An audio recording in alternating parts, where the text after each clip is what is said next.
Daily Fantasy Basketball Podcast. I am Kyle McEwen. You can find me on Twitter at RotoKyleNBA. And I'm joined tonight, like every night, by Mark Roberts, who you can find on Twitter at Mark F. Roberts. Mark, how are you? Oh, Kyle, I'm doing a little better. How are you? Good. I'm glad to hear you can talk a little bit better, and you don't sound like your insides are eating themselves right now. I don't sound like a chain smoker anymore. No. I'm glad to see you've given that up over the weekend. Yeah. Halloween must have scared it out of you. Absolutely. So anyways, let's get in and talk about the fact that we put up the rest of season projections over the weekend. Mark, why don't you tell us what those are and how people can use them? Well, they're up on the site now. You've got them for head-to-head, 8-cat, and 9-cat.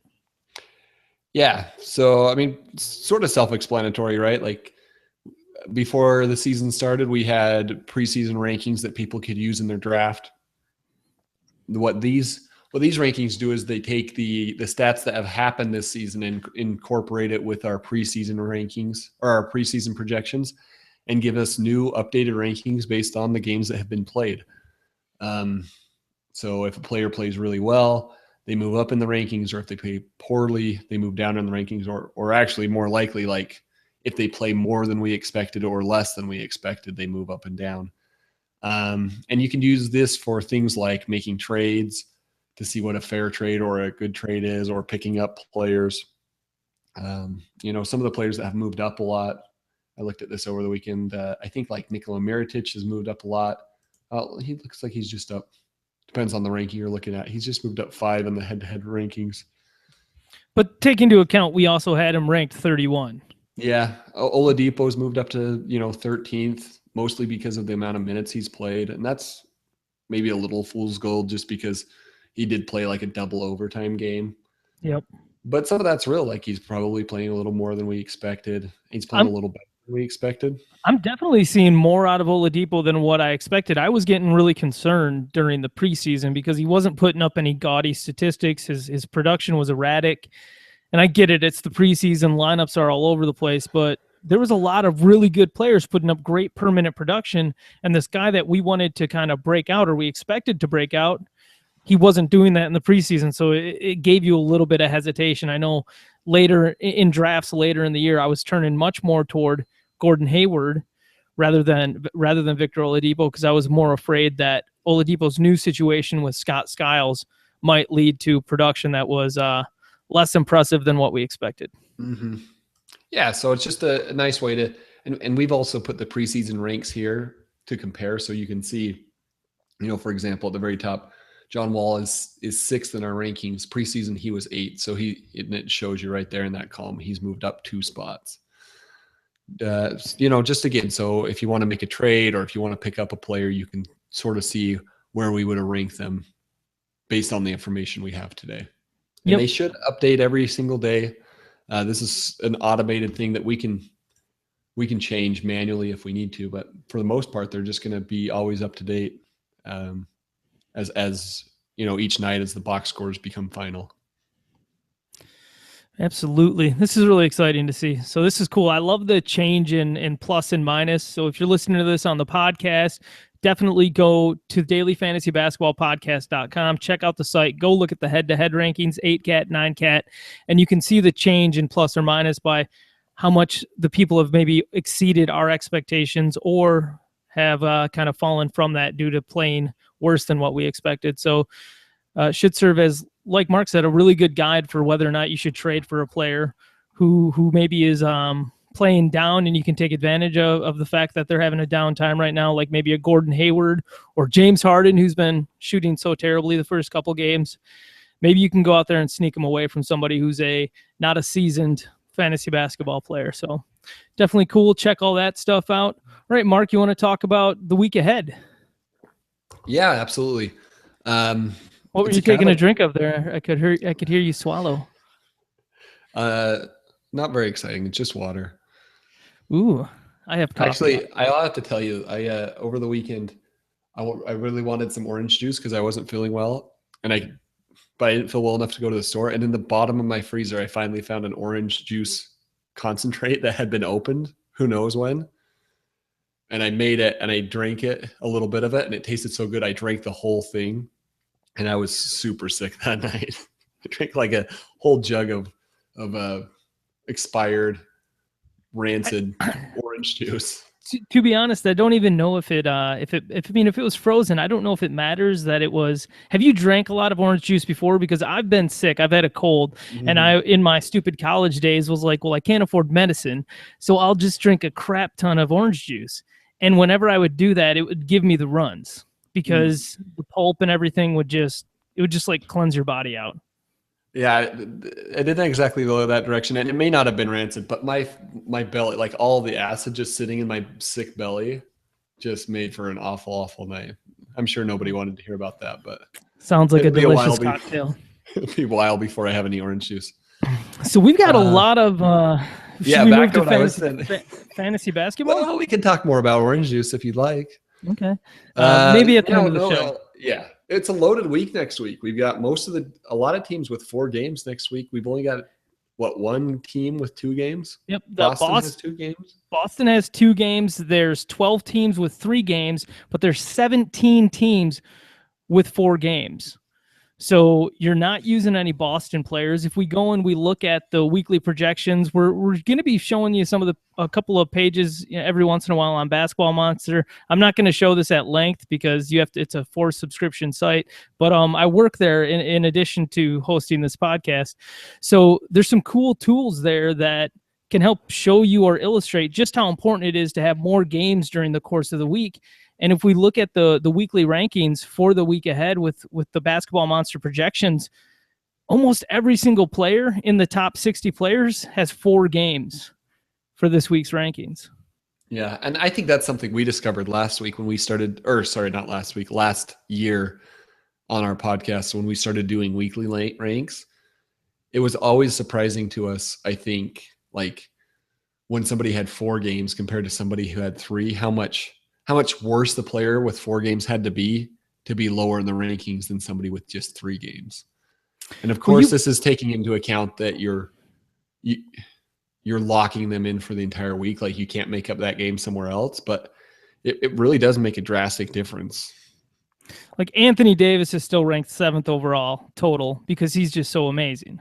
Right. And then Chris Paul is ranked 17th. Kawhi Leonard is ranked 29th. But those are the only three-game guys in the top 36 players. So it's just super important that when you're setting your weekly lineups, if you do have, that even sounds weird. Like Anthony Davis 7th, Chris Paul 17th. You know what I mean? Like that still seems way low where you would normally think where Chris Paul or Anthony Davis would be ranked. It just really kind of like puts into perspective that. And then looking too at Isaiah Thomas, he's the first 2-game player on the rankings list, and he's down at like 170. So you're not using any of the Boston Celtics in your lineup this week.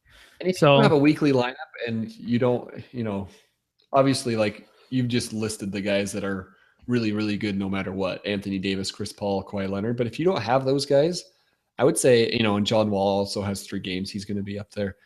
If you don't have like an elite guy with 3 games, I think with as many teams as do have 4 games next week, I think you've almost just got to try to play whoever has 4 games. Yeah, pretty much. I mean, Jimmy Butler's ranked 70th for this week because he's only got 3 games. Yeah. Whereas Darren Collison, who most people wouldn't put in the same category as a Jimmy Butler, has 4 games. And he's ranked 79th. Yeah, he's right next to Mirotic and Batum and Pau Gasol. All these other good 3-game guys who, don't have 4 games like Collison. So if you're in a head-to-head league and you have daily moves, you're not so concerned about this. And if you're in a roto league, you're not concerned about it because it's a season-long endeavor. But if you're in a weekly locked league. Yep. If you lock your lineup on Monday for the week, it's a weekly league, that's when you start to say, okay, if you've got a guy on the end of your bench who you're not certain about, like Joffrey Laverne left Sunday's game with back spasms. This is now the second time he's been dealing with lower back soreness. And if you just were like, all right, you know what, I'm not going to wait on this guy. I'm going to drop him because I'm going to pick up somebody who I know is going to play 4 games this week. I'd look at doing stuff like that. You know, if you got a guy who's kind of questionable, or if he's got less games, or if you're hanging on to like Tyler Zeller of the Celtics or David Lee of the Celtics, I think you just got to give up on those guys. Or any Celtics big man. Let's talk about that really quick. What are we going to do with the Celtics? Like, realistically, what can you do with this team?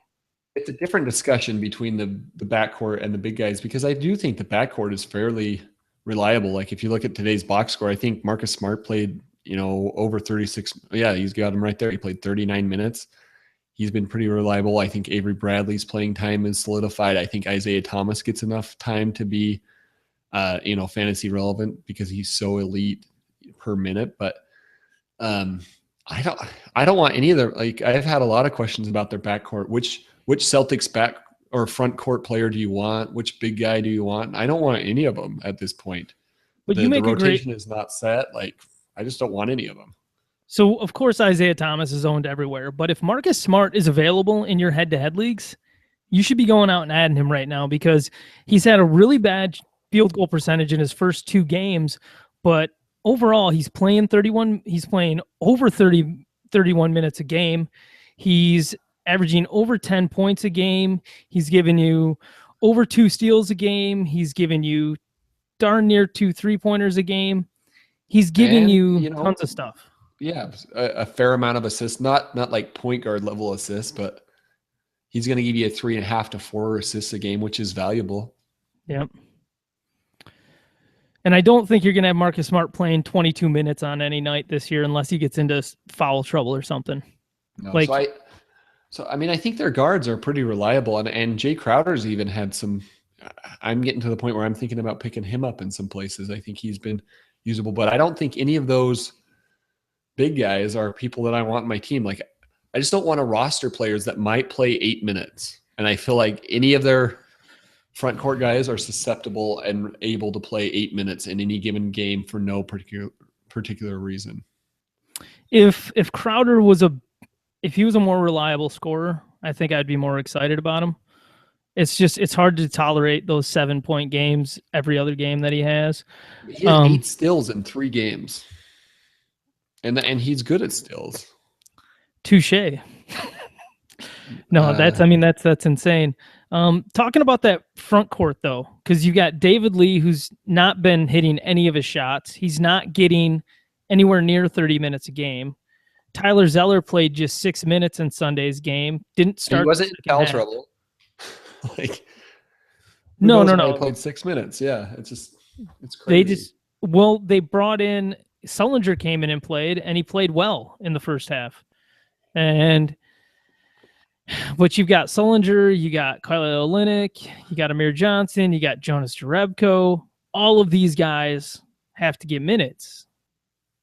It's crazy. And would you want any of them on your 12-team league? No, yeah. No, it's really the only 2 guys that you can absolutely own from the Celtics right now is Isaiah Thomas in both head-to-head and roto, and then Marcus Smart. You're pretty much only owning him in head-to-head right now, although I do think there's a potential that his percentages are good enough this year. I think he's going to improve quite a bit in his free throw percentage. I think you might be okay with Marcus Smart as one of your bench players in a rotisserie league. He had 4 steals today, which is outstanding. And then Avery Bradley, of course, is adequate. He's not my kind of guy, so I'm not going to use him, but he's adequate. But yeah, it's like you said, Mark. The backcourt is fine. It's the front court that's just a horror story. So, like how I tied in Halloween weekend with that. Very good. Thanks, bud. LaMarcus Aldridge finally had a good game for the Spurs, put up 24 points, 14 rebounds, 5 assists, 1 steal, 1 block, was 8 of 18 in 35 minutes on Sunday. All right, I think maybe his owners can breathe a bit of a sigh of relief.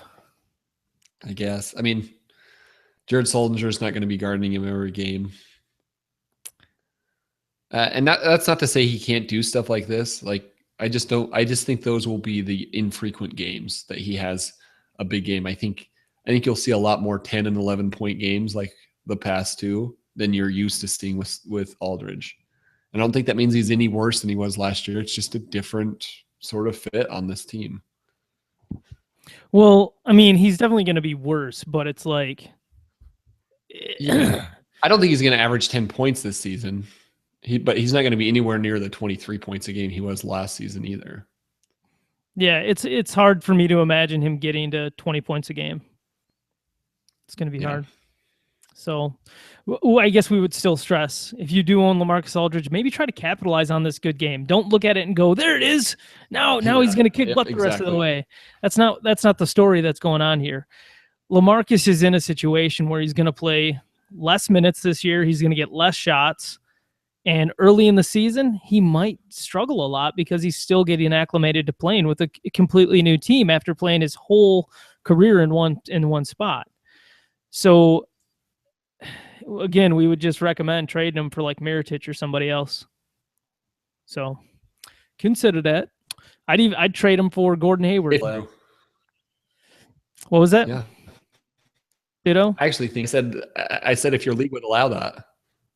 Yeah, actually, we saw on Twitter somebody had ESPN. I don't know if it was ESPN actually functioning as the refuser, or if it was like somebody who works for ESPN, or if it was just their league. But somebody submitted the LaMarcus Aldridge for Mirotic trade in his league, and he sent us a screenshot of it on Twitter, and he said, "Hey guys, it worked." And then 5 minutes later, "Hey guys, it got vetoed."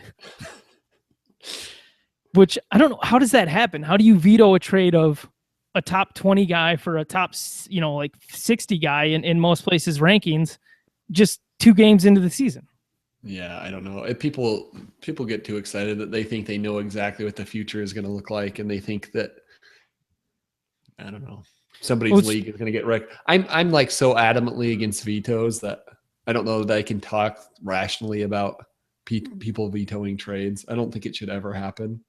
You're basically telling somebody in your league, you don't know what you're doing to such a degree that you're going to ruin our league if we let you act on your own. And I know that can happen, but it depends. It depends. If there's honest collusion, like if you look at something and it's somebody who it's their first year, and you've got your one D-head friend who's always trying to take advantage of everybody, he's one, "Oh man, I got it next time. Yeah, buddy. All right." And you still love the guy, but he is who he is, right? And we've all got those people in the leagues, and they get upset even though they know that they're just fleecing somebody who doesn't know better. And now the LaMarcus for Mirotic thing, though, there's no guarantee that LaMarcus is going to be worse this year. It's just what logic would tell you. It's totally plausible that the Spurs shift gears because, Coach Greg Popovich always shifts gears. I think he got vetoed because they thought LaMarcus Aldridge was so much better than Mirotic.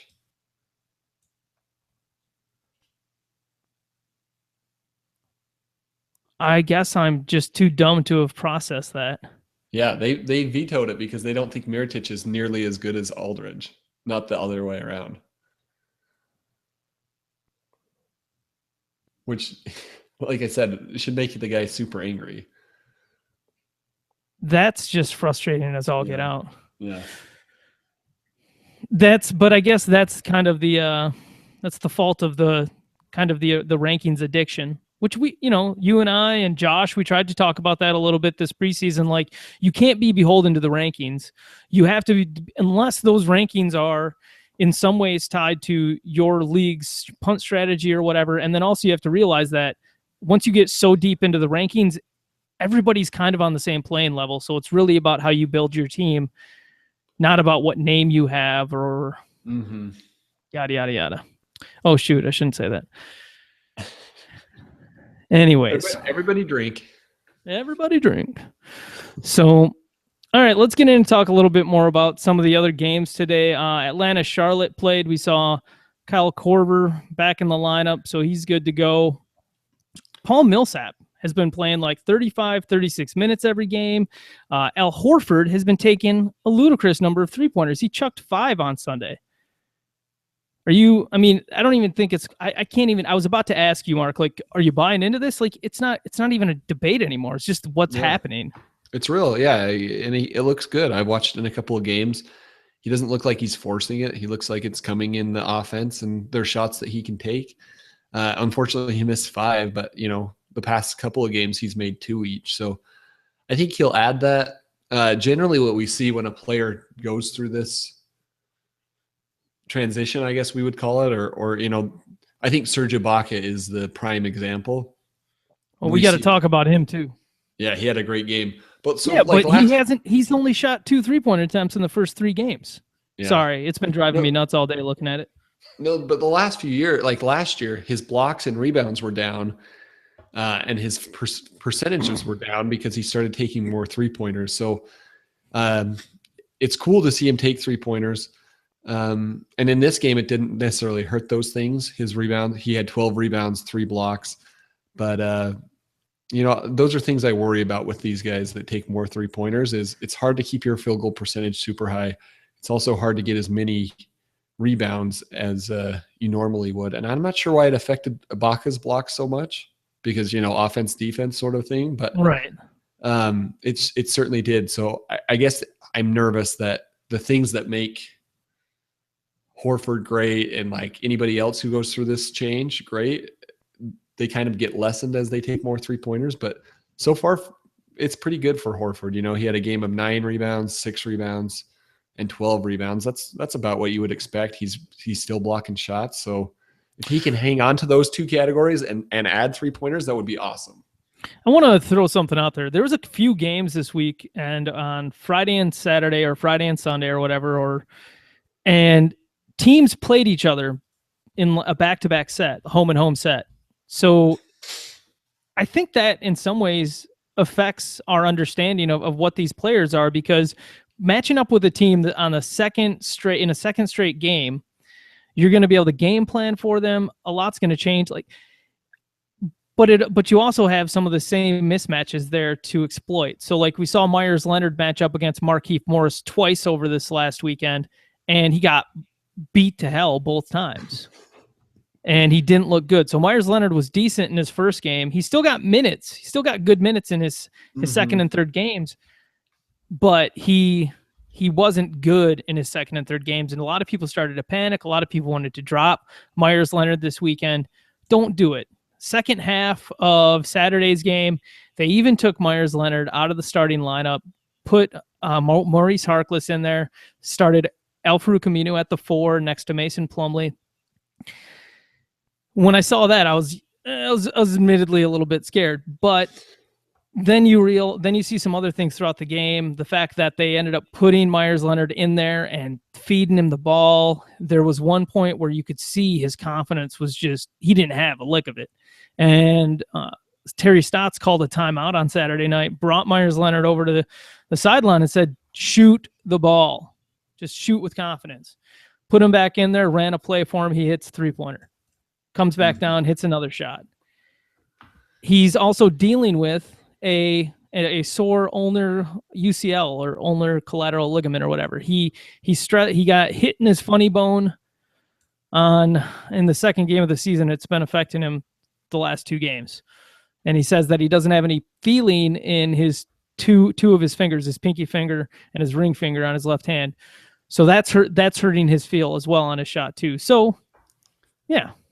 Anyways, there's reasons to be not jumping off a cliffy about Myers Leonard. Was that a decent rant explanation? No, man, I totally agree. As long as somebody's getting his minutes, it's stupid of us to think that what we've seen in 2 or 3 games trumps what we've seen for an entire season. Now, if the poor play leads to them getting less minutes, then I think you can start to panic, but not until, we see them not on the court. So that's why, I think what you were saying makes a lot of sense. You started to panic a little bit when you saw that he wasn't in the starting lineup for the second half. But, other than that, there's nothing there that worries me.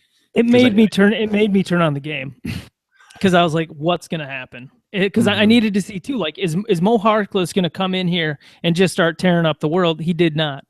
So So I'm less worried there. One more, going back to the Atlanta Hawks really quick. Lamar Patterson. Everybody should put this cat on their watch list.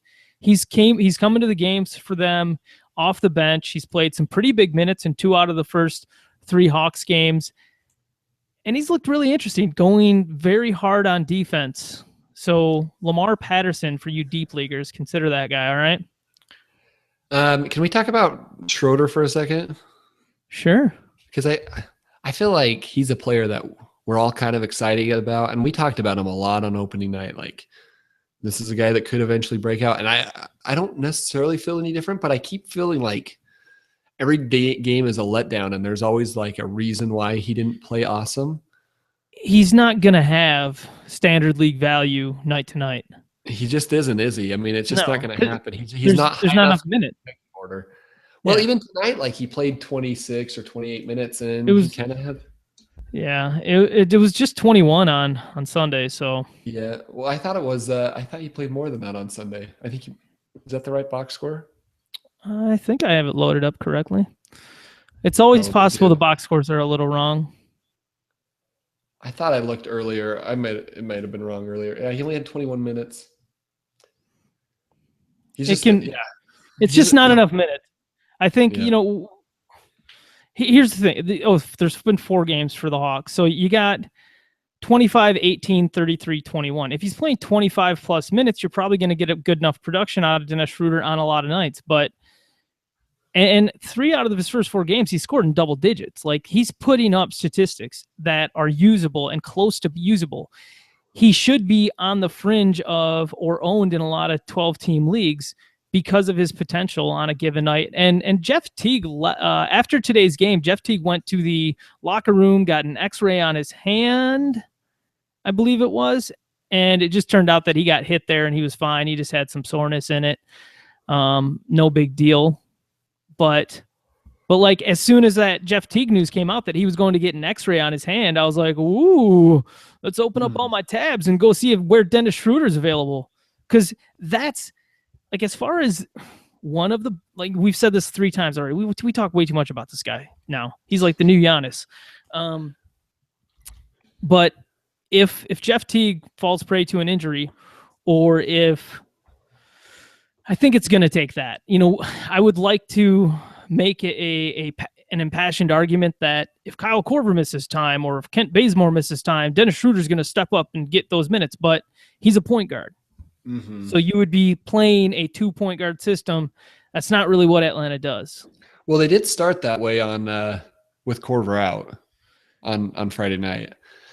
That's when he got the 33 minutes. Yeah, I just don't know that we're going to see his full value until we see him play point guard, though, for reals. Like, he hasn't got the assists this year that you would think. Even in the big game where he played 33 minutes, he only got 2 assists. And I think that is in some part just because he's not running the point guard even when he's in. So I agree with you. We're probably talking too much about a guy who should only be owned in 14-team leagues. I guess I just wanted to, we were very excited about him on opening night. And maybe it's time to sort of reassess that and say, you know what, there'll be nights he's good and there's be nights that he's not good. And that's probably a 14-team player, not a 12-team or a 10-team league player. But I'm also not dropping Schroeder in my 12-team league unless there's somebody that I know is better than him, that I know is going to help my team in the long run more than him. Because I do think that he's kind of that Reggie Jackson guy this year where he might force the Hawks' hands to make a trade of Jeff Teague or him to kind of insulate themselves somewhere else or to make themselves better overall. But also, there's just always if Teague gets hurt, Schroeder's the new gangsta. All right, what else are we going to talk about here, Mark? I had lots of things to talk about. Are you at all worried about James Harden? No. All right.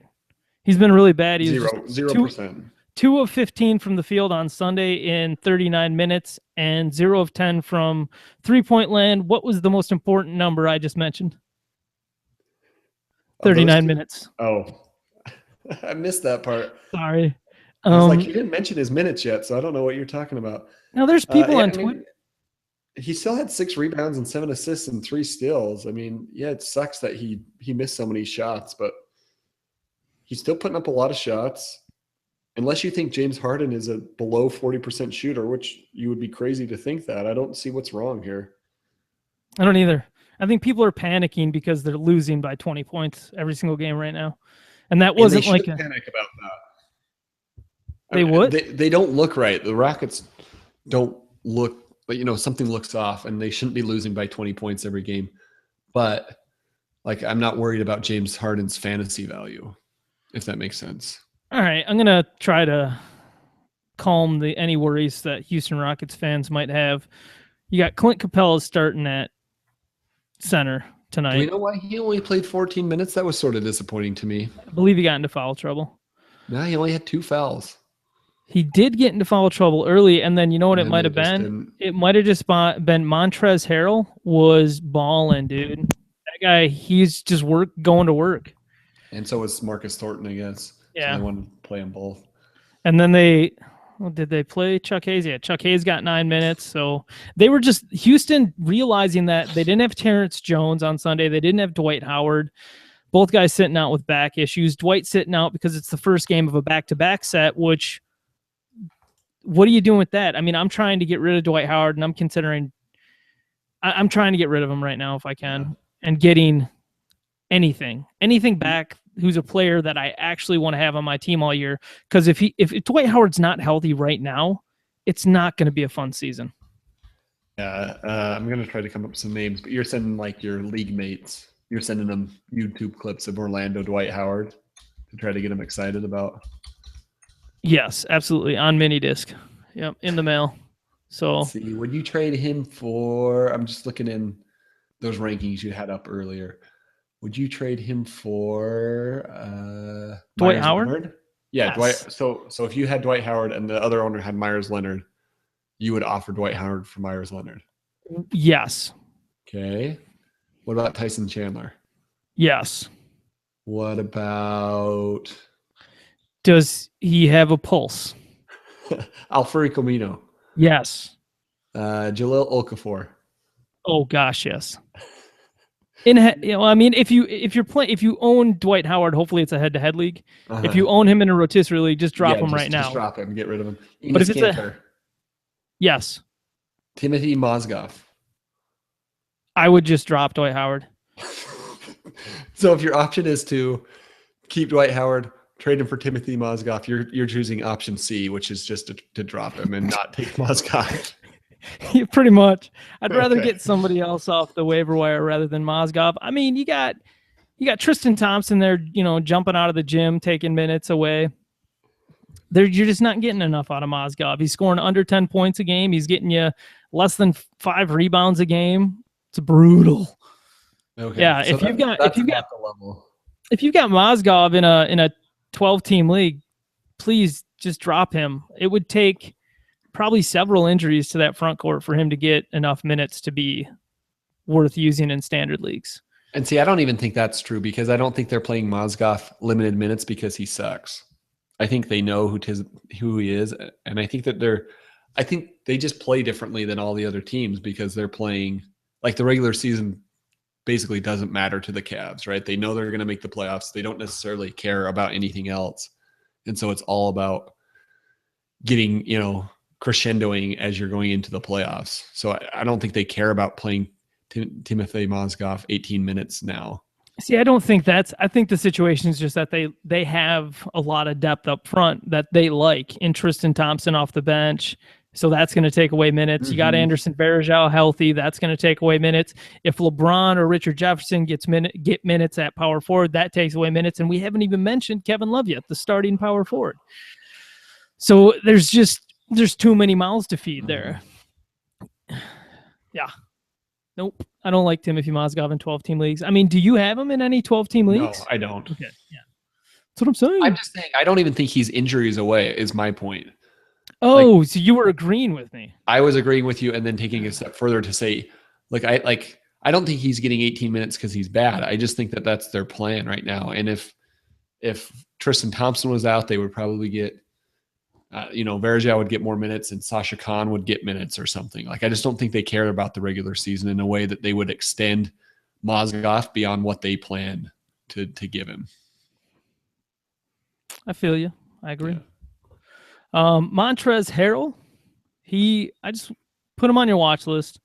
I don't know how this cat ended up getting drafted in the second round. Stole that comment from Mike Gallagher off Twitter. Holla holla, Roto World guys. But of course the Rockets ended up with him, right? Yeah, exactly. Because they knew something that everybody else didn't. Yeah, I think he even started the second half. No, that wouldn't be right. I don't want to start making up stuff without double checking it. Shouldn't be saying that, Kyle. Anyways, Montrezl Harrell, just put him on your watch list. He's getting early run for the Houston Rockets. He's playing over Sam Decker. He's playing over KJ McDaniels. So if you want to get kind of like hyped up about some random young guy, Montrezl Harrell on the Rockets. He's an interesting cat. And he's going to be interesting as long as those, big guys, at least some of those big guys in Houston are out. And, Jones and Montezumas and Howard are not like the most healthy folks around. So there's a good chance that 1, 2, or 3 of those guys could be hurt for most of the season. Kyle, you're getting really excited over here. You're opening up like 6 tabs during my last sentence. I'm looking at Justice Winslow. I'm looking at Gerald Green because Justice Winslow's the first guy off the bench. I think at least 2 out of the 3 games that Miami's had. He's played 26, 19, and 31 minutes. He's not scoring a lot. He's not scoring well necessarily. But he's not doing a lot to hurt you either. Just Justice Winslow, it looks like he's getting more minutes. I don't think he's going to be great on offense this season. It's going to come and it's going to go. He's far kind as of like game to game.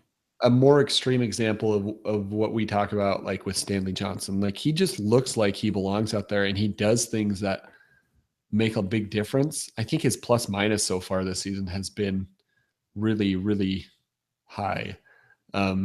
Like, he just does great things, but it doesn't necessarily translate to the box score. So I wouldn't be surprised if his minutes continue to climb.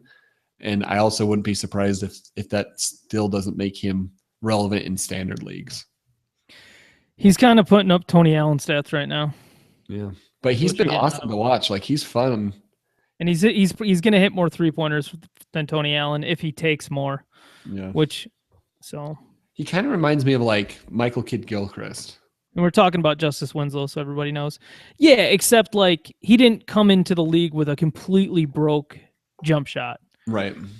Justice Winslow is going to develop on offense. He'll become very good because he can already facilitate.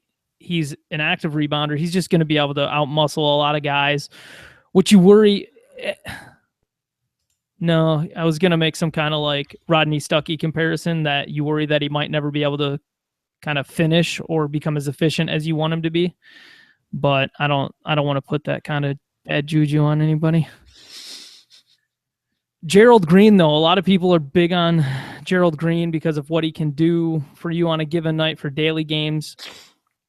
But if Justice Winslow is the first guy off the bench for this Miami team, and if he's the primary backcourt guy for this Miami team, that's going to eat into Gerald Green's minutes on a lot of nights. Yeah, Kyle, if somebody would have asked us to mock up, like just pretend to outline Gerald Green's first 3 box scores, what you've got on the screen, I think, is exactly what we would have come up with. He has one night where he plays 30 minutes, he hits 5 3-pointers, he has almost 20 points. Next game, he's 1 for 9 with 5 points in 16 minutes. Next game, another bad shooting game. Like, that's just exactly who he is. So Don't get excited by that one game. He's going to have 2 bad games to follow it. Gerald Green is a roll of the dice on a given night. Yep. So absolutely. And you don't want to own that guy in your standard league. No, it's terribly, terribly frustrating to own him. The Milwaukee Bucks keep losing, but Giannis has been out of this world amazing. Do not sell high on Giannis Antetokounmpo. He's probably going to be an all-star this year. At some point, all that potential very well could turn into I mean, I think this is what you're alluding to. And I was talking about this on Twitter today. Like at some point, if he's ever gonna break out, it's gonna happen at some point, and it could very well be this season. We've seen him score in bunches in the first 2 games. Yep. He's only played in 2 games because he was suspended for the first game of the season, but Giannis played 34 and 33 minutes, put up 27 and 20 points, 9 and 9 rebounds, 2 assists in each game. He's got 1 block and he's got 3 steals on the season so far. He's hit 2 3-pointers. And that's actually the thing that's most exciting to me, because there would be long stretches last year where he didn't even shoot a 3-pointer. How good can he be? Because with his, is he still 20 years old? He's 20 years old until December 6th. How's that possible? I feel like we've been talking about him forever. Don't sell high on Giannis Antetokounmpo. Just don't. And when I say don't sell high on him, I mean, like, if somebody offers you DeMarcus Cousins, yeah, you consider it. But I'm not joking. Like, Giannis showed potential to get to the line a lot throughout his young career. He got to the line 10 times in his first game. He goes hard to the rack. He gets fouled because you can't. He's so rangy with his contorting, wacky waving arms that it's just hard to get to him. He can put the ball in places you can't get to. Yeah. No, I agree. I think this might be the year that, everything comes together. I hope that it is. I would trade him for DeMarcus Cousins, though. I would too. I'm not an idiot, but I mean, he's a career 46% shooter who at 20 should get better than that. He shot 49% last year as a sophomore in the league. Like, if he's going to seriously continue to shoot like 50% or better from the field and then shoot 80% or better from the line and hit some 3-pointers and be in the 20 point a game range and get your rebounds and block, he could be awesome. He could totally be awesome. Oh, shoot, man. I mean, he's never going to be as good of a shooter, but you're looking at, like, he's going to be probably a 2nd-round player next year, if not first. So anyways, whatever. That was that was the most we've talked about Giannis this season. But what people probably really want to know about is people are kind of sour on Chris Middleton's first 3 games. Don't worry about it. He had 1 bad shooting game. He got into foul trouble today. He's going to be fine. This Bucks team is struggling because they're trying to use Johnny O'Bryant as their starting power forward in the last 2 games. Who knows why? And why is Johnny O'Bryant? Is he like? Shouldn't they be using a Jabari type player? Yeah, and I think that's probably why Chris Copeland got 22 minutes, because they sort of resemble each other. But I mean, who's Jabari like on that team other than Copeland? I think you just start Giannis at power forward. I don't know, or right now they're the reason they're starting Johnny. That doesn't make complete sense, but like John Henson's out with a sore left Achilles right now. He's supposed to be out for a couple days potentially. OJ Mayo is out with a right hamstring injury right now. They need to go to a different lineup that has somebody who not only shoots the ball well from the power forward spot like Chris Copeland, but also rebounds there like Jabari Parker showed that he can do last year. I think you need somebody who can do a little bit more. They shouldn't have given away Ersan and Jared Dudley for almost nothing. Those guys seem like they could have filled in there pretty well. No, I agree. But you need somebody in there who can protect the rim too, because they don't. Yeah, Greg Monroe's getting the occasional block, but he's not a staunch defensive rim protector. So, and really, I don't expect those Greg Monroe blocks to maintain. So. But you do love the scoring and the rebounding you've been getting out of Greg Monroe early in the season. All right, Mark, anything else we really need to talk about? Should we talk about that double overtime game of Durant and Westbrook? That was crazy. Did you watch that? Just the highlights. Oh, man, I was watching that game. I could not – it just like the whole fourth quarter, it was really exciting because as far as ahead as Orlando was, you just knew that Russell Westbrook was going to figure out a way to bring him back. And it really was a lot of Westbrook. I mean, Durant was there too, but well, I don't know what you want to say about those two. They're awesome. It was fun to watch Orlando, though. Oladipo was kind of going toe-to-toe with them. The only thing I guess I really want to talk about fantasy-wise with those guys, with that game, is what do you think we ought to do with Fournier? He's had 2 pretty good games in a row. I think my issue with Fournier is he doesn't get you steals, and he's vulnerable. Like, if there's one guy on that wing that's going to get minutes taken away from him so that they can give minutes to why did I click on Peyton? They can give minutes to Mario Hezonja or Aaron Gordon, because they've been playing Aaron Gordon at small forward a lot of the time, haven't they? I don't know. I mean, like, if they play him with Tobias Harris, I'm not sure who's the small forward and who's the power forward. I think it kind of is interchangeable. Agreed. 45 minutes against OKC, though. Who's this? Fournier. I mean, that's 2 overtimes, but he scored almost 20 points in his last 2 games after scoring only 3 in his opener. He's getting some rebounds. He's hitting some 3-pointers. I don't know. I don't know what to do with him. Look, Fournier is worth a flyer. He's worth a flyer in 12-team leagues. He's worth a flyer in 10-team leagues if you want to take a flyer on him. I don't believe in the guy. It's just so weird to me because, okay, so on opening night against the Wizards, they ran 3 plays down the stretch where they drew up a play. All 3 of them were for Mario Hezonja to get the ball, which I thought, wow, not only is this guy play the first guy off the bench, they're running crunch time plays for him to shoot. And then today he played 5 minutes.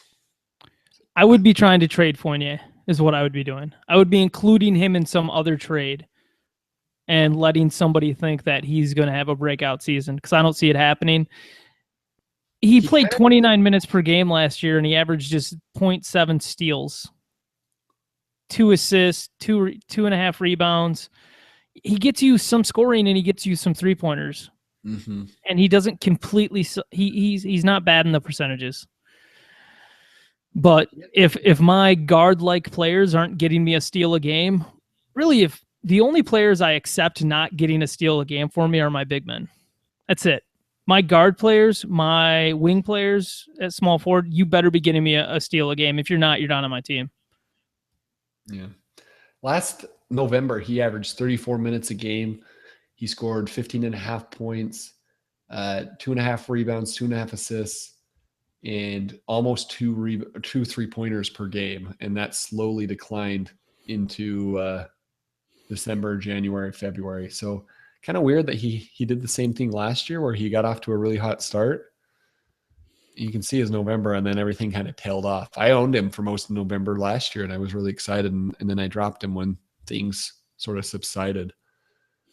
I'm not sure if we can read anything into that or not, but I guess just own him while he's worth it, and then don't feel bad dropping him when things start to decline a little bit. Who do you think the Magic are most likely to give minutes to as the season wears on, as they're developing players? Fournier's he's not a core guy to me. I don't. No. I can see what you're saying, but I can also see Skiles just saying, no, I like him. I'm playing him for a month or something, and then you use that player for that month if you need scoring and 3-pointers, and then when he starts to decline, you drop him. He's the Marvin Williams of shooting guards. And I'm kind of serious about that. Both the Orlando Magic and the Charlotte Hornets have guys playing well for them who are not good basketball players. Like, Fournier's cool, he's good, whatever. But he's not as good as what you need out of a guy for fantasy, in that he's not going to be consistent for you, I don't think. Same for Marvin Williams. Marvin Williams is having a good couple of games. He had 3 blocks today. That's not real. It's just not.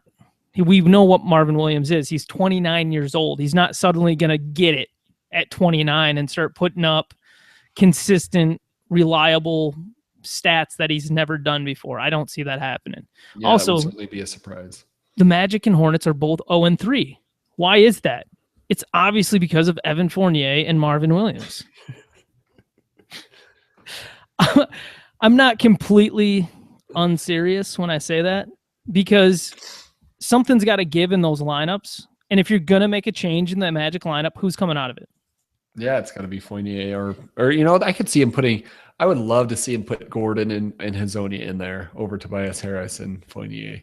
I think Tobias, I agree. I completely agree. Why would you want Tobias Harris? Yes. Okay. He's a decent shooter or scorer or whatever, but you've got a defensive or a non-defensive center. I should have said an offensive center in Vucevic. Why don't you start the defensive guy next to him in Aaron Gordon rather than Tobias Harris?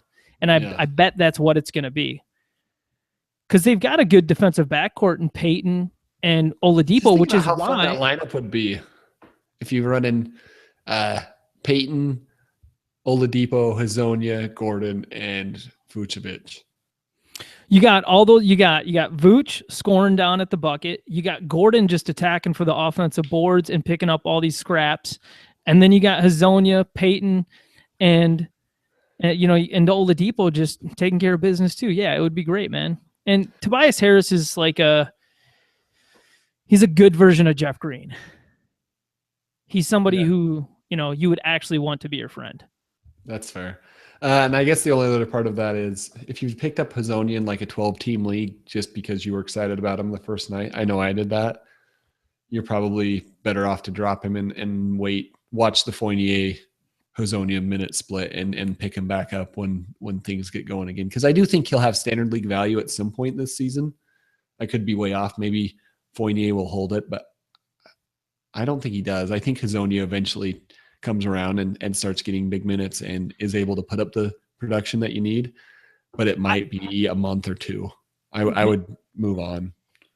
Go to the Orlando Magic Facebook page, everybody, too. There's a great video there of it was like a holiday video for Halloween, and they were trying to scare all of the Orlando Magic players by having them put on this sweater and do this photo shoot. But when they picked up the sweater off the chair, there's like a plastic or a rubber cobra underneath it. And when Mario Hazonia picked up the sweater, every single player besides Hazonia got freaked out, right? Like they all jumped and got scared. A few of them jumped a little bit. A couple of them were like, "What is that?" But Hazonia looks at it and goes, "Am I supposed to be scared by this? We eat these in Croatia." He's the best, man. I love Hazonia. He also looks like he should be in middle school, but I'm sorry, high school. But anyways, what else was there? I felt like I had something really, really important. I think that's a great note to leave out on. Your Mario impression. It wasn't as good as I thought it could be. Kevin Durant has 4 games this week, 2 back-to-backs. There's like 4 games and a 5-game set for them. He said he's not sitting out any of them, and there's no plans to rest him. So I think he said he was tired of being treated like a 20-year-old or a 20-year vet. Yeah. Like Enes Kanter had 12 points and 10 rebounds in just 18 minutes today. Welcome to impressive. Enes Kanter's world, everybody. Where you're a max player, then you only play against backup players. Yep. Klay Thompson's been dealing with a little bit of back issues, like some back soreness. So if you're worried about his shooting through the first couple games, don't worry about that. I did an article this weekend on Basketball Monster. I know you guys have probably never read anything I've written, but now that I work for basketballmonster.com, I'll be doing an article or 2 there every week. It is a 4-pay site. It's a subscription site. But there's just tons of awesome tools for running your year-long leagues, running your daily games. It's a great site. It's a premium site. It costs quite a bit to sign up, but it's super dope. And I mean, some of the tools that you saw earlier today on the podcast, if you watched on the YouTube one, you could kind of see just how awesome they are. In fact, Mark, I'm going to show everybody the box scores really quick. Yeah, do that. Can you explain how they're set up for us? Sure. And what I like a couple of things about here. I like that they're all on one page so that I don't have to click through a bunch of different places. But what's really cool is, yeah, you can see. So let's just stop on one. So very first thing, this is the only place I've ever seen where you can actually see who started the game. You can kind of guess based on some other box scores where they put the players, but this actually has a marker who started, how many minutes they played, and then the regular box score stuff. So you see points, rebounds, assists, field goal percentage, free throw percentage, on and on. And then over on the right, you can see their value in each of those categories. So we don't need to talk about the math of it all here, but basically it's color coded. So you can see who did really well in which categories. So, just looking at these box scores real quick, you can see LaMarcus Aldridge was very green in points, rebounds, pretty green in assists. And you can also see that who is it? Danny Green struggled in free throw percentage. It's a cool box score. And for those of you listening on the podcast, what it does is it sorts the players for each team by their fantasy value for the day. Mm-hmm. So like LaMarcus Aldridge is the top player from Sunday's San Antonio Spurs Boston game because he had the best fantasy value for the day. And it even gives you their ranking based on the value. Yep. It's super duper cool. Yeah. So anyways, and yeah, so I mean, like what's great about it is it's a box score that's flipping catered to fantasy. So anyways, I'm geeking out so much because Mark just, I work for the site, but he sends me a message the other day on Twitter. He's like, hey man, did you see those box scores on Basketball Monster? They're awesome. So it's just a good time. Anyways, if you don't have a subscription to Basketball Monster, you can, I should be charging Ken for this. Even if you don't have a subscription there, you can go and look at like the stats for this year on their player rankings or whatever. So you can kind of look at some free stuff too on there. That's helpful. Are the box scores free? I don't know. Yeah, I don't either. I don't know. Anyways. Check it out though. Check it out. Oh, I'm sorry. Yeah. No, we don't need to advertise for them. I was just going to say there's some ways to get a cheaper subscription if you want to. Oh yeah, you can sign up by like FanDuel or something. You put $20 into FanDuel and then you get a free subscription for the year or something. And Josh Lloyd, our friend from Red Rock, he works there too. So the article I wrote this weekend was the Don't Panic article, which just pretty much tells you chill out. Like you can't judge much from a couple of games. If there is something you can discern, maybe you can start panicking about that. I was worried about Al Jefferson only playing 22 minutes in the first game for the Hornets because after the game, Coach Steve Clifford came out and said, yeah, we wanted to match up with the smaller lineup from Miami. It's like Miami starts a huge starting lineup of Hassan Whiteside and Chris Bosh. So what the hell lineup was Miami using that the Hornets felt they needed to go small and take Al Jefferson and only play him 22 minutes? Like, it just, hearing stuff like that terrifies me. So it doesn't make sense for one thing. Now the second and third games of the season, Jefferson played 29 and 30 minutes. So he should be fine playing that many minutes a game. Robin Lopez played just 20 minutes in his first two games. So that worried me a little bit, not knowing if the play of Kyle O'Quinn and Derek Williams was maybe forcing the Knicks' hand a little bit in not playing Lopez, closer to the 28 to 31 minutes that he was getting as a Portland Trailblazer. But then Lopez ended up playing 31 minutes in the Knicks' latest game. So maybe they were just limiting his minute in the first couple games due to the knee soreness that he was dealing with in the preseason. But David Lee in the Boston front court, we talked about that. I am worried about Stanley Johnson. He's not getting the minutes that he needs to be worth owning in daily head-to-head leagues right now. So if there's somebody worth picking up, you might just have to go ahead and drop Stanley Johnson. I think how hard that was for you to actually spit out. It's because I know how much better he is than like a lot of the other players on the team, more talented. Marcus Morris is playing great right now, but is Marcus Morris going to continue to do what he's been doing? Is he as good as he's been? Ersan Ilyasova had a really good first game for the Pistons, but he ended up playing just 22 minutes in each of the last two games, even though he's starting at power forward. So there's question marks there. It's a three-headed monster right now at the small forward, power forward positions for the Pistons. But if there's one dominant head, it's Marcus Morris. He's averaging 19.3 points, 7.7 rebounds. He's not giving you anything in blocks or steals, which limits his value. He is getting you 3-pointers, though, a little over 1 a game. And he's shooting a great percentage right now, 47% from the field, but he's only shooting 67% from the free throw line. And that free throw line percentage is probably real, which is not going to be good in Roto. Mm-hmm. So there's issues with Marcus Morris. If you're playing in a head-to-head league, pick him up because he's played 38 minutes in the first 3 games. And they're just giving him the ball. Like the first 2 plays of every Pistons game right now is go down, give it to Drummond on one side, go down, give it to Markieff Morris on the other side on the block, just posting up guys. And Markieff has actually been doing great. A little bit out from the paint, he'll kind of back his guy down, and then he'll do this fadeaway jump shot that's just baller, and it's silky smooth, and it goes in all the time too. It looks nice. I'm trying to learn how to become a Marcus Morris fan. Did I say Markieff too much? Did I maybe say Markieff in there? I didn't pick up on it. I'm sure somebody on Twitter will let you know if you did. Okay. But Ersan, like I was talking about, just 22 minutes in the last 2 games. People want to drop him. Are you okay with? I've had a lot of questions about if I can drop Ersan.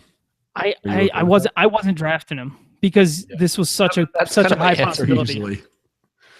I didn't draft him. No, I mean I think people that did draft him want to know if they should drop him. I think you have to.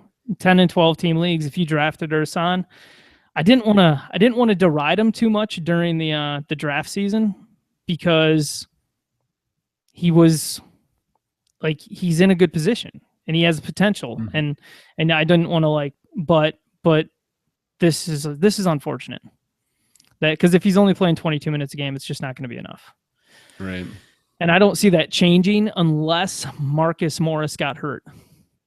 And even in that situation, Reggie Bullock has played so well off the bench for the Pistons through the preseason and the regular season. And we've known for years that there's this kind of je ne sais quoi about Reggie Bullock. I don't even know what that means, but I'm really glad with how well I pronounced it. Sorry. Well done. Thanks. Yeah, you got to drop Ersan. And like I said, even if Marcus Morris were to get injured, I'm not sure that would be a pathway to consistent minutes for the Ersanity. I feel like I had something else to say. But anyway, Stanley Johnson, if you got somebody worth picking up off your waiver wire, cool, go ahead, pick him up. But if you pick up Marvin Williams and drop Stanley Johnson, I'm just like, what's the point? Seriously. But I get it. Mathematically, it's probably the right thing to do right now. Mm-hmm. But I'm not doing it. Fair enough. All right. Andrew Wiggins. I guess I'm just gonna finish. Andrew Wiggins, his jump shot being so terrible in the first few games. Pretty sure he fixed that in their latest game. So, or no. Yeah, wait, was that today? Mark, help me out here. No. They didn't play today. No, he was practicing today, and Jerry Zagota from the Minneapolis Star-Tribune tweeted out that Wiggins looked really good shooting. He's had upper back spasms, and I think that's his issue. Yeah, I don't care if the beat writer thought his shots look good in practice, but I don't really either. But at the same time, you figure that you just don't think he's going to shoot 30%. Like Andrew Wiggins isn't a 30% shooter in the NBA.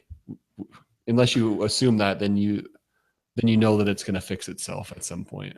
Sorry, Mark. I know we got to get out of here, but I do just keep thinking of things to talk about. And this is, I guess, maybe my final one. Let's finish by talking about the guys in Minnesota who played so well this weekend. We saw Ricky Rubio have a couple good games.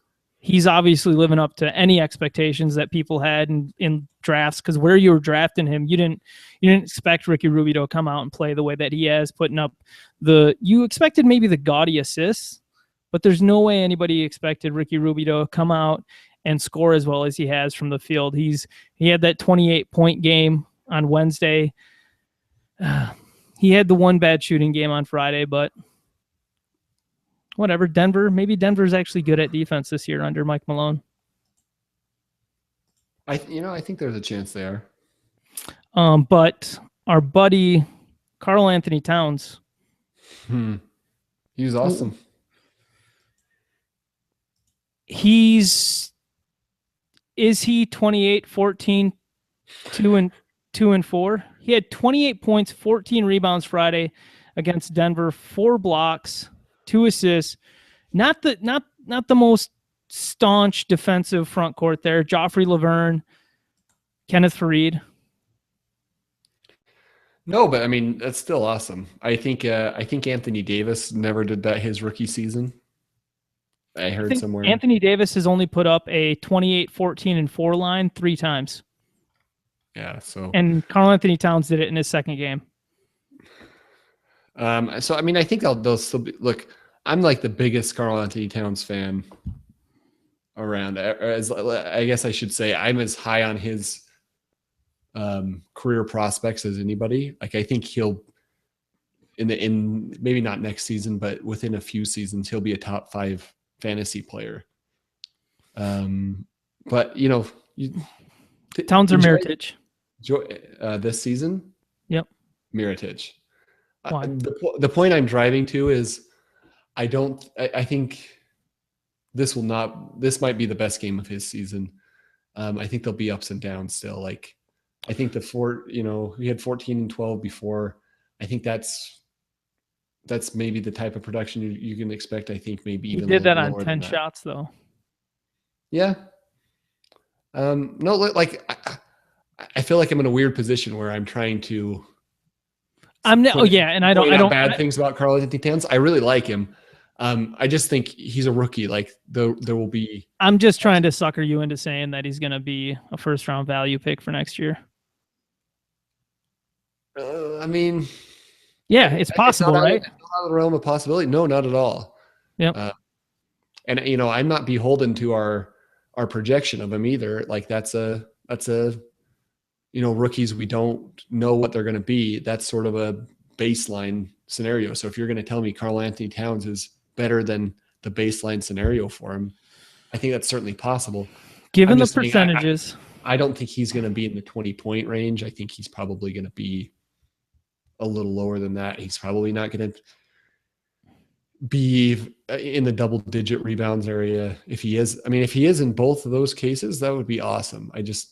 I think don't go out and go crazy and trade somebody awesome for Karl Anthony Towns. I think there'll be great games and I think there'll be bad games. I'll say this: his first 2 games, Lakers. Although Roy Hibbert's not like he sucks. He's no slouch, but the Lakers in general are pretty poor defensively. Right. Karl Anthony Towns or Derek Favors? I'd probably still take Favors. Okay, but you did say, you said probably. So it's like there's like if somebody offered that to you, you would legitimately have to sit there and say like, am I going to do this? Yeah, and I think my head is saying Favors, and the fun part is saying, man, I really want to just root for Karl Anthony Towns being awesome this season. But I think if we played out the season 100 times, I think Favors is probably better than Towns 80 of the times. And that's probably where I would come to. You feel like most of that projection is based on like the mathematical probability of like rookie production in general, or are you saying like, because like to me, I know I get it. I just want to believe, and like I do too. No, I totally do too. When you watch him, you really do see you watch him, and you're like, oh my god, like is this dude like one of the top 20 players in the league already? I think he might be Minnesota's best player. Oh, yes, but I will say Ricky Rubio's jump shot even looks better this year. Ricky Rubio looks good. Wiggins is still very good. Like I don't think that's just a given. They're 3-0, yo. Or I'm sorry, 2-0. Don't get too excited, Kyle. Making shit up. Anyways, all right, yeah, I'm done here. But Karl Anthony Towns, man, I'm not selling high on this cat. Somebody offered me Mirotic in one of our what are they called? Listener leagues on Yahoo. Now, That's here's kind the of a thing. Sophie's choice for you, Kyle. Oh, Isn't it was. That's a tough one. I think he offered that to me before Friday's 28-14 game as well. And I might be wrong in that, but if he did and I turned it down because I was thinking the percentages, and I don't trust that Mirotic is going to be as good as Karl-Anthony Towns is in rotisserie leagues, because I think Towns' field goal percentage is just actually going to be that good this year. And but the thing is, I was an idiot. I wasn't looking at a roto league at the time. This is the confusion that you get into sometimes. When you have 20 and 25 leagues. Right. So I'm looking at a head-to-head league, and I reject the trade thinking it's roto, and then I was like, oh, man, maybe I should have taken that. But, so you did the right thing for the wrong reason? Yes. Yep. Which feels great. I love dumbing my way into smart decisions. My favorite draft auction moment at this point of the season was somebody threw Karl-Anthony Towns out first in one of my auctions, and everybody panicked because that's not the guy they expected to see. And so he went for super low, and I was able to get him. And so believe me, I enjoyed the 28, 14, and 4 very much as well. Balla. I'm just saying, temper your expectations. Don't trade like your second best player on your team for him and expect him to keep this up. If he keeps it up, that's great. I just want everybody to not hate Karl-Anthony Towns because he doesn't live up to this level of production. I'll just say this. When, you want to take it with a grain of salt when you're sitting on Twitter at 8 or 9 o'clock at night and everybody's oohing and on over vines and stuff like that. But the way people talk about Karl-Anthony Towns isn't like oh my gosh, see what Giannis did last year type stuff or 2 years ago. It's like, is he really this good? Like, you cannot believe it because it's consistent. Anyways, it's polished. I'm excited. I'm Kyle McEwen from the Daily Fantasy Basketball Podcast.com. You can find me on Twitter at RotoKyleNBA. And this is... Hey, this is Mark Roberts, and you can find me on Twitter at Mark F. Roberts. Please go to our website, rate, review the podcast on iTunes. If you'd like to, you can donate on the website. I hope everybody had a good first week. Don't panic. Don't worry too much. If you got a crappy player who you don't like, who's not producing, who is not in a good situation, drop him. David Lee, drop him. Boston front court player, fill in the blank, drop him. Take a look at your waiver wire, get in there and dig around. Make sure that you're taking advantage of anybody who's actually performing better than what your league may have suspected. All right? Good luck, guys. We love you, and we'll talk to you tomorrow. Bye.